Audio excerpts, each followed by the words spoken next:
Министерство финансов России согласилось выделить Ингушетии дополнительную помощь для решения проблем с долгами региона, сообщила сегодня спикер Совета Федерации Валентина Матвиенко на заседании Верхней палаты парламента.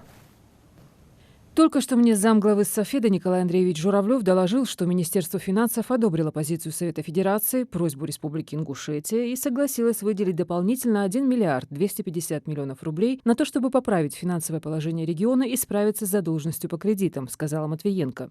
В ходе заседания также был принят проект постановления о господдержке социально-экономического развития Ингушетии. Мы только что приняли постановление, а один вопрос уже решен, добавила спикер Совета Федерации.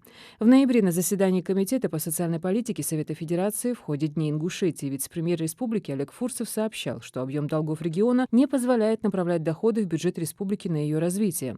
В октябре 2020 года премьер-министр России Михаил Мишустин поручил властям Ингушетии заключить соглашение с Минфином России о мерах по восстановлению платежеспособности региона. После этого в некоторых СМИ назвали Ингушетию банкротом, попавшим под внешнее управление.